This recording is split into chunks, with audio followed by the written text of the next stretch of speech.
Champion ট্রফিতে বাংলাদেশ দলটি এবার কেমন খেলবে এটা নিয়ে অনেক প্রশ্ন। অনেক বাংলাদেশ দলটি আরো যে 7টা দল আছে তাদের সাথে তুলনা করা হচ্ছে বাংলাদেশ দলকে, যে বাংলাদেশ দলটি আসলে কেমন খেলবে। যার যার মত শেষে আসলে সে সেমন ডিসিশন দিয়েছে, বাংলাদেশ দল সম্পর্কে যে যেমন জানে সে সেমন করে বলছে আসলে। তো এবার যে ক্রিকেটারটা, এবার যে যে সাবেক ক্রিকেটারটা আছে বাংলাদেশ দলকে নিয়ে প্রশ্ন তুলেছে বা বাংলাদেশ দল কেমন খেলতে পারে এইটা যে বলছে, এটা একটু হলো বাংলাদেশ আসলে একটু লজ্জা পেয়েছে আমার মনে হয়। বা তার যে কথাবার্তা, অস্ট্রেলিয়ার সাবেক ক্রিকেটার, অনেক জনপ্রিয় একজন ক্রিকেটার, বর্তমানে কোচের ভূমিকায় আমরা দেখি রিকি পন্টিং, অনেক ভালো মাপের একজন ক্রিকেটার। বাংলাদেশ দলকে নিয়ে যে যেটা বলছে এইটা আসলে বাংলাদেশের বা বাংলাদেশের দলের লজ্জার একটা বিষয়।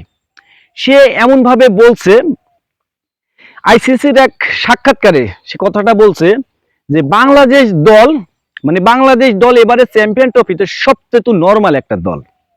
বাংলাদেশ দলটা আর যে 7টা দল আছে তাদের সাথে তুলনা করা যায় না। এত ছোট মানের দল তারা, আগের চাইতে এখন বর্তমানে বাংলাদেশ দলটা অনেক নরমাল।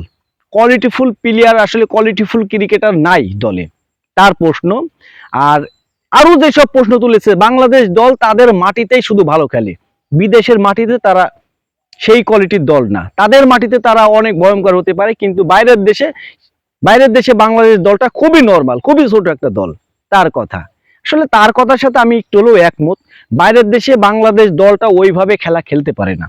আমরা দেখেছি অনেক ম্যাচ দেখেছি যে বাইরের দেশের আসলে সেই কি বলবো, বাইরের দেশে আছে বাংলাদেশ দলটা একদমই বাজে। রিকি পন্টিং এর কথার সাথে আমি একদমই একমত যে এই যে চ্যাম্পিয়ন ট্রফি হচ্ছে পাকিস্তানে, এই 8টা দল অংশগ্রহণ করছে, তার ভিতরে বাংলাদেশ খুবই নরমাল একটা দল। এই 7 দলের চাইতে বাংলাদেশ একদমই নরমাল। তো আরেকটা রিকি পন্টিং আরেকটা কথা বলছে যে আফগানিস্তানের সাথেও তুলনা করছে। আফগানিস্তানই নাকি চ্যাম্পিয়ন ট্রফিতে ভালো করবে, বাংলাদেশের চাইতে অনেক ভালো করবে।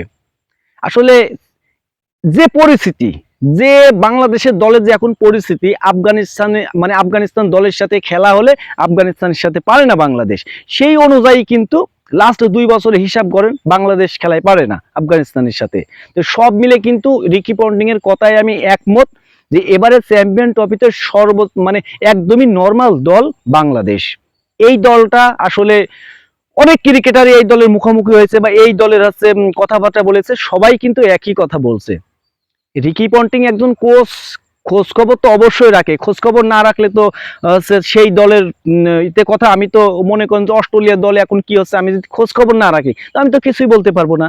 আর রিকি পন্টিং যেসব কথাগুলো বলছে একদমই মিল আছে, সবকিছুতে 100 মিল আছে। বাংলাদেশ দলটার যে পরিস্থিতি এখন বর্তমানে, সিনিয়র ক্রিকেটার কেউই আর নাই, মাত্র 2 জন ক্রিকেটার আছে, মুশফিক, রিয়াদ। আসলে তারা অনেক সিনিয়র, তারাই কিছু করতে পারে। এখন পর্যন্ত আমাদের একটা লজ্জা যে এখনো মুশফিক, রিয়াদের উপর আমরা ভরসা করতে হয় এই বাংলাদেশ দলটা। তো যাই হোক, রিকি পন্টিং যেটা বলেছে, বাংলাদেশ দল তার যদি জবাব দিতে পারে তাহলে ঠিক আছে, আর তার কথাই যদি সত্য হয় খারাপ খেলবে, এটাই স্বাভাবিক।